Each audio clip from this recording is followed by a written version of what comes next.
गुरु प्यारी साध संगत जी, आप सभी को प्यार भरी राधा स्वामी जी। अभी जो मैं आपको बताने वाला हूँ, वह किसी धर्म ग्रंथ की कोई साधारण कहानी या कोई उपदेश नहीं है। यह गरुड़ पुराण का वह कड़वा और खौफनाक सत्य है, जो हजारों सालों से हमसे छुपाया गया था।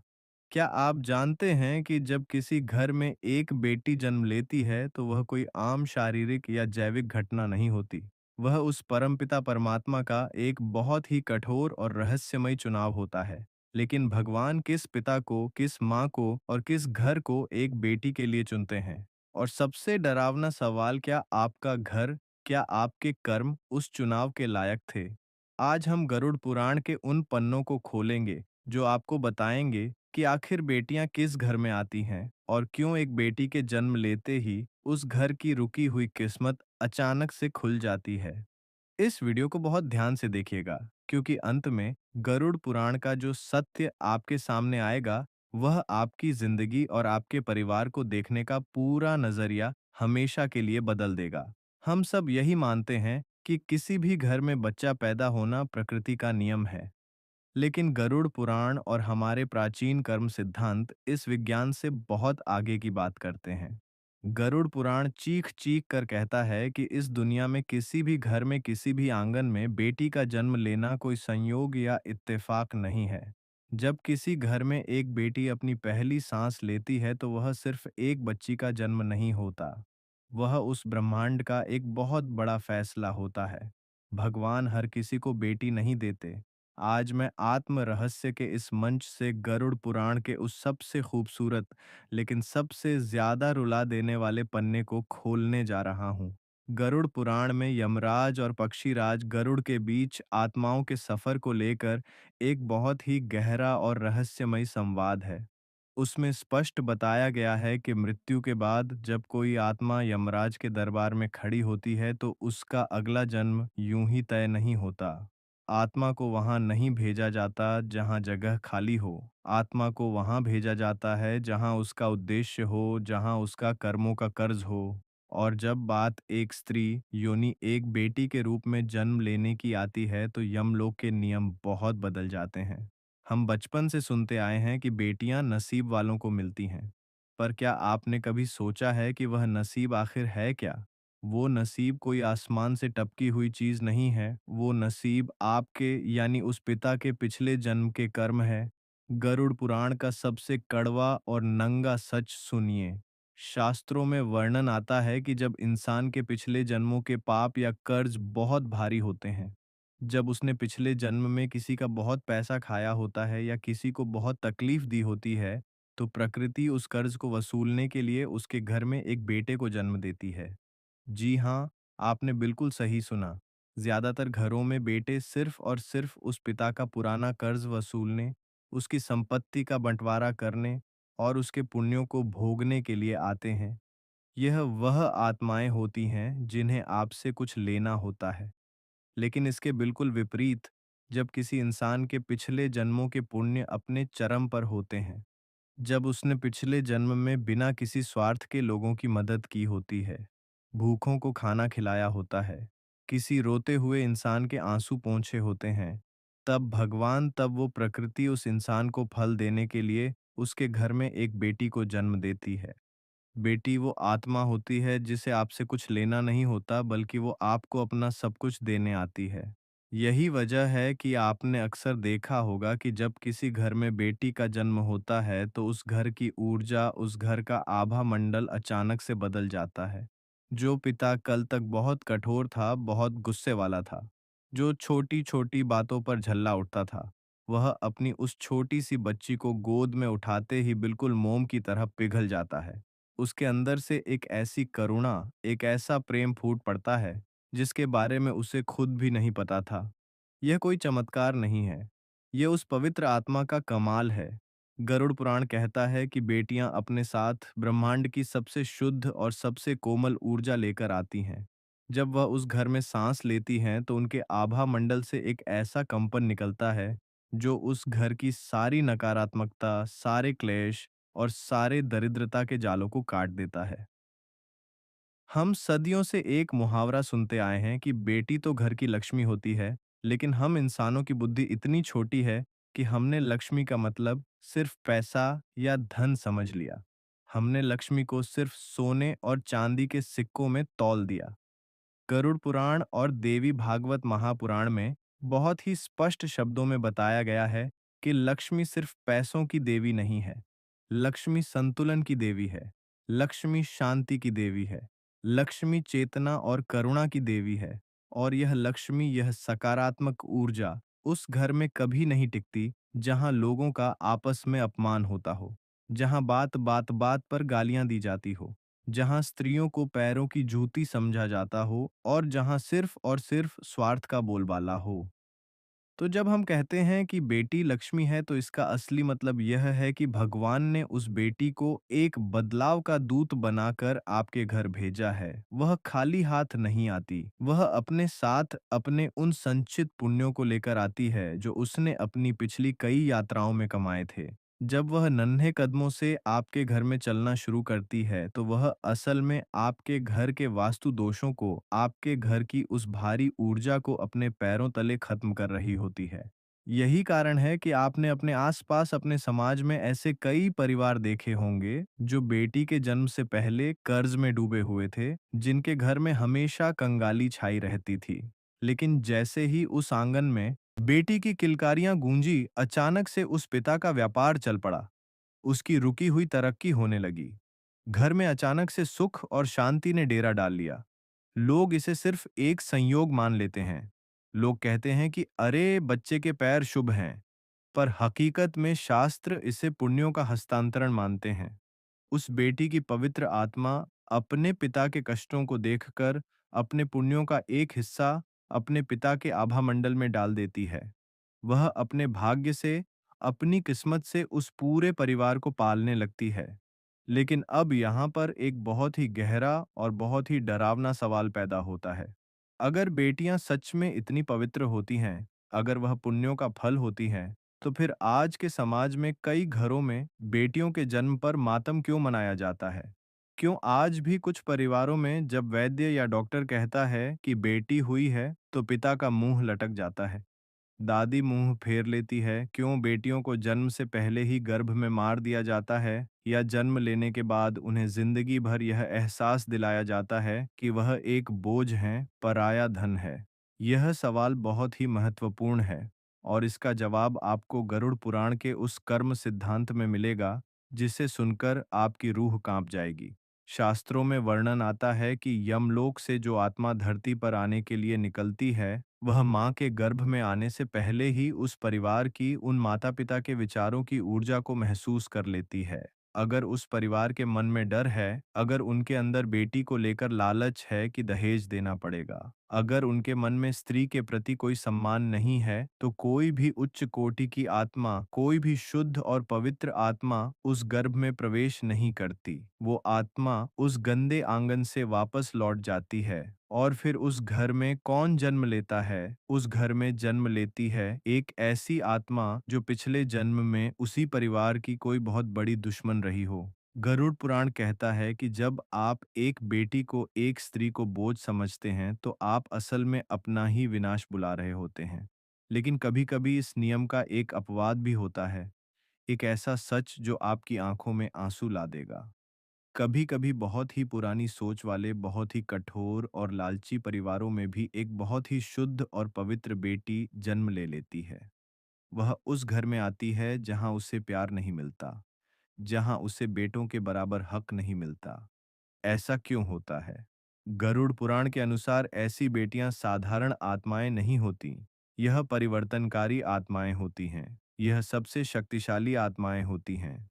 यह उस घर में इसलिए नहीं आती क्योंकि वह घर अच्छा है। यह उस घर में इसलिए आती हैं ताकि उस घर के अंधेरे को चीर सकें। जैसे एक दीपक को अगर आप अंधेरे कमरे में रख दें, तो वह दीपक यह शिकायत नहीं करता कि यहाँ कितना अंधेरा है। वह दीपक चुपचाप झलकर उस कमरे को रोशन कर देता है। ठीक वैसे ही यह कोमल सी बेटियां अपने स्वभाव से, अपनी मुस्कान से, अपने निस्वार्थ प्रेम से और अपनी जिद से उस कठोर पिता के हृदय को बदल देती है। वो उस पत्थर दिल दादा दादी के दृष्टिकोण को बदल देती है। वह उस घर में पैदा होती हैं जिसे बदलना असंभव लगता था, और वह उस पूरे परिवार की चेतना को, उनके सोचने के तरीके को जड़ से उखाड़ कर एक नया रूप दे देती है। यह बेटियां उस परिवार के लिए एक परीक्षा भी होती हैं और एक वरदान भी। अब सुनिए वो सबसे गहरा रहस्य जिसका इंतजार आप इस वीडियो की शुरुआत से कर रहे थे। क्या वो बेटी जो आज आपके घर में है, जो आज आपके गले लगती है, क्या वह सिर्फ एक संयोग है? गरुड़ पुराण की गहराइयों में अगर आप उतरेंगे तो आपको पता चलेगा कि मृत्यु के बाद आत्मा की यात्रा बहुत जटिल होती है। हर जन्म एक कर्ज है, एक अधूरा संबंध है, और यह बात बहुत संभव है। बिल्कुल मुमकिन है कि आज जो बेटी आपके आंगन में खेल रही है, वह पिछले किसी जन्म में आपकी माँ रही हो। जरा सोचिए, पिछले जन्म में जब आप एक बच्चे थे, तो आपकी माँ ने अपना पेट काटकर आपको खिलाया था। उसने अपनी रातों की नींद खराब करके आपको सुलाया था। उसने बिना किसी स्वार्थ के अपना सब कुछ आप पर लुटा दिया था। पर जब वह बूढ़ी हुई, तो शायद आप उसकी वह सेवा नहीं कर पाए, शायद आप उसका वह कर्ज नहीं चुका पाए। तो प्रकृति ने, उस कर्मों के गणित ने, उस अधूरे प्यार को, उस बिना स्वार्थ के रिश्ते को पूरा करने के लिए उसी आत्मा को इस जन्म में आपकी बेटी बनाकर आपके घर भेज दिया, ताकि अब आप एक पिता के रूप में उसकी हर वह ख्वाहिश पूरी कर सकें जो आप पिछले जन्म में नहीं कर पाए थे, ताकि वह संबंध, वो ऊर्जा अपना संतुलन पा सके। आत्माएं बदलती नहीं हैं, सिर्फ शरीर बदलते हैं, सिर्फ रिश्ते बदलते हैं। इसलिए कहा जाता है कि बेटी केवल आपके वर्तमान की संतान नहीं है, वह आपके अतीत का हिसाब है और आपके भविष्य का विस्तार है। अब एक ऐसा प्रश्न जो हर उस इंसान को अंदर तक झकझोर देगा जो बेटियों को लड़कों से कम आंकता है। यदि बेटी का जन्म कर्मों से जुड़ा है, यदि वह अपने साथ आपके घर में पुण्यों का भंडार लेकर आती है, यदि वह आपके घर की दरिद्रता मिटाने आती है, तो क्या उस बेटी को कमतर समझना? क्या उसकी पढ़ाई पर खर्च ना करना? क्या उसे जन्म से ही पराया समझना? स्वयं अपने ही भाग्य को, अपनी ही किस्मत को लात मारना नहीं है। जब आप एक बेटी को अस्वीकार करते हैं, जब आप उसकी आवाज़ को दबाते हैं, जब आप उसे उसके भाई से कम प्यार देते हैं, तो आप सिर्फ एक सामाजिक बुराई नहीं कर रहे हैं, आप एक बहुत बड़ी आध्यात्मिक मूर्खता कर रहे हैं। आप उस पुण्य को, उस देवीय ऊर्जा को अस्वीकार कर रहे हैं जो भगवान ने खास आपको चुनकर आपके घर भेजी थी। गरुड़ पुराण साफ कहता है कि जो इंसान अपनी बेटी के आंसुओं का कारण बनता है, जो उसकी आज़ादी को छीनता है, उसके पुण्यों का नाश तुरंत शुरू हो जाता है। ऐसे घर से लक्ष्मी और शांति हमेशा के लिए विदा ले लेती है, और फिर उस घर में सिर्फ क्लेश, बीमारियां और दरिद्रता ही बचती है। गरुड़ पुराण का कर्म सिद्धांत हमें यह भी बताता है कि हर आत्मा जो एक बच्चे के रूप में धरती पर आती है, वह अपने साथ तीन चीजें जरूर लेकर आती है। पहली, अपने पूर्व जन्म के संस्कार, दूसरी, अपने अधूरे कर्मों का हिसाब, और तीसरी, एक उद्देश्य। और यह तीनों चीजें आपको उस छोटी सी बच्ची के स्वभाव में, उसकी आदतों में और उसकी रुचि में साफ दिखाई देती हैं। जरा अपनी बेटी को ध्यान से देखिए। वह बेटी जो बचपन से ही बिना कहे सबकी मदद करती है, जो अपने खिलौने दूसरों को दे देती है, जिसे दूसरों का दुख नहीं देखा जाता। शायद वह पिछले किसी जन्म की कोई बहुत बड़ी संत रही हो, जो इस जन्म में आपके घर करुणा और प्रेम का संदेश लेकर आई है। वो बेटी जो हर मुश्किल में निडर होकर डटी रहती है, जो लड़कों से भी ज्यादा हिम्मत दिखाती है। शायद वह पिछले जन्म का कोई योद्धा हो जो आपके परिवार को साहस और निडरता सिखाने आई है। वो बेटी जो बात पर सवाल पूछती है, जो पुरानी और रूढ़िवादी बातों को चुनौती देती है, जो चुप नहीं बैठती। शायद वह एक बदलाव का दूत बनकर आई है। और कभी-कभी कुछ घरों में एक बहुत ही दर्दनाक घटना घटती है। कभी-कभी एक बेटी घर में जन्म लेती है, पूरे घर में खुशियां भर देती है, सबको अपना दीवाना बना लेती है, और फिर बहुत ही कम उम्र में किसी बीमारी से या किसी हादसे में वह इस दुनिया को छोड़कर चली जाती है। माता-पिता टूट जाते हैं, वो भगवान को कोसते हैं कि तूने उसे दिया ही क्यों था जब वापस छीनना था। पर गरुड़ पुराण इस असहनीय दर्द का भी एक बहुत गहरा आध्यात्मिक कारण बताता है। शास्त्रों के अनुसार ऐसी आत्माएं वह होती हैं जिनका इस धरती पर और उस परिवार के साथ कर्मों का हिसाब सिर्फ उतने ही सालों का या उतने ही महीनों का होता है। वह आत्माएं अपना कोई बहुत पुराना और छोटा सा कर्ज चुकाने या आपको कोई बहुत गहरी आध्यात्मिक सीख देने के लिए आती है। वह अपना संदेश देती है, आपके पुण्यों का संतुलन बनाती है और फिर अपनी असली यात्रा पर परम धाम की तरफ आगे बढ़ जाती है। वह आपके दर्द का कारण नहीं बनती। वह आपकी आत्मा को इस दुनिया के मोह माया से आज़ाद करने का एक बहुत कठोर माध्यम बनती है।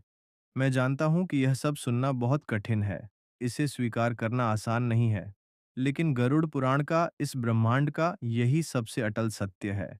हर जन्म उद्देश्यपूर्ण है, हर सांस की एक गिनती है, हर रिश्ते का एक कारण है। कोई भी जन्म, कोई भी रिश्ता बेवजह नहीं है। तो अब हम उस अंतिम और सबसे गहरे प्रश्न पर आते हैं जिसे हर माता-पिता को खुद से पूछना चाहिए। क्या बेटी का जन्म भगवान की तरफ से केवल एक कृपा है या फिर वह एक बहुत बड़ी आध्यात्मिक जिम्मेदारी भी है? गरुड़ पुराण का उत्तर बहुत ही स्पष्ट है। बेटी का जन्म दोनों है।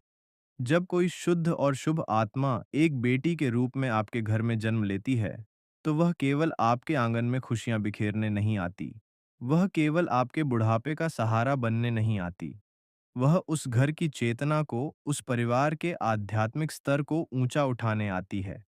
और इसके बदले में उस परिवार का, उस पिता का यह सबसे बड़ा कर्मों का दायित्व है कि वह उसे सबसे बेहतरीन शिक्षा दे। वह उसे दुनिया की हर बुरी नज़र से सुरक्षा दे, लेकिन सुरक्षा के नाम पर उसे पिंजरे में न बांधे। वह उसे स्वतंत्रता दे, वह उसे अपने फैसले खुद लेने का सम्मान दे। यदि किसी घर में बेटी का जन्म तो बहुत खुशियों के साथ होता है, पर बड़ी होने पर उसे अपने ही भाई के समान अधिकार ना मिले। यदि उसके सपनों को, उसकी पढ़ाई को यह कहकर छोटा कर दिया जाए कि तुझे तो दूसरे घर जाना है, यदि उसकी आवाज को अनसुना किया जाए, तो गरुड़ पुराण के अनुसार वो घर, वो पिता उस महान आध्यात्मिक अवसर को हमेशा के लिए खो देता है जो भगवान ने उसे दिया था। वह अपने पुण्यों को खुद अपने हाथों से आग लगा देता है। गरुड़ पुराण हमें यही सिखाता है कि जन्म लेने वाली आत्मा और उस परिवार के बीच एक बहुत ही सूक्ष्म और पवित्र अनुबंध होता है। आत्मा अपने संस्कार और पुण्य लेकर आती है और परिवार उसके पंखों को आसमान देने का दायित्व लेता है। यह रिश्ता केवल खाना खिलाने या कपड़े पहनाने का नहीं है, यह उस आत्मा के विकास का है। और जब एक पिता इस दायित्व को पूरी ईमानदारी से पूरा करता है, तो उस घर में केवल एक बेटी नहीं बड़ी होती, उस पूरे परिवार की किस्मत, उनकी चेतना और उनका आध्यात्मिक स्तर बढ़ जाता है। मित्रों, आज हमने आत्म रहस्य के इस सफर में एक बहुत ही लंबी और गहरी यात्रा की है। आज हमने गरुड़ पुराण के उन पन्नों को खोला है जो बताते हैं कि बेटी का जन्म केवल एक शारीरिक घटना नहीं है, वह आत्माओं की उस अनंत यात्रा का एक बहुत ही खूबसूरत अध्याय है। हमने जाना कि बेटियां केवल संतान नहीं हैं, वह संस्कार हैं। वह केवल एक रिश्ता नहीं है, वह एक दिव्य ऊर्जा है जो दरिद्रता को भस्म कर देती है। कोई भी जन्म संयोग नहीं होता, हर आत्मा अपने पूर्व जन्म के कर्मों के अनुसार अपना घर चुनती है। और जब एक बेटी आपके घर को चुनती है, तो वह अपने साथ एक मौका लेकर आती है, आपके अंदर के प्रेम को जगाने का मौका, आपकी कठोर सोच को बदलने का मौका और आपके परिवार को भीतर से मजबूत करने का मौका। अपनी बेटी का सम्मान करना केवल मीठे शब्द बोलने से नहीं होता, उसे शिक्षा देना, उसे अपने पैरों पर खड़े होने की ताकत देना, उसे अपनी जिंदगी के निर्णय लेने का साहस देना और उसके सपनों को अपना सपना समझना, यही उसका सच्चा आदर है। और यकीन मानिए, जिस घर में नारी का बेटियों का यह आदर होता है, वहाँ केवल बेटियां मुस्कुराती नहीं हैं, वहाँ साक्षात लक्ष्मी और नारायण निवास करते हैं। यदि आपके घर में एक बेटी है, तो आज रात उसे सोते हुए देखिएगा और अपने दिल पर हाथ रखकर भगवान का शुक्रिया अदा कीजिएगा, क्योंकि इस पूरे ब्रह्मांड में भगवान ने आपको चुना है। और यदि आपके घर में बेटी नहीं है, तो सड़क पर समाज में दिखने वाली हर बेटी को, हर स्त्री को वह सम्मान दीजिए जो उसे मिलना चाहिए, क्योंकि आपका यही सम्मान, आपकी यही पवित्र नज़र अगले जन्म में आपका भाग्य तय करेगी। बेटी उस परमपिता परमात्मा का सबसे खूबसूरत उपहार है और उस उपहार की रक्षा करना हमारी सबसे बड़ी आध्यात्मिक जिम्मेदारी है।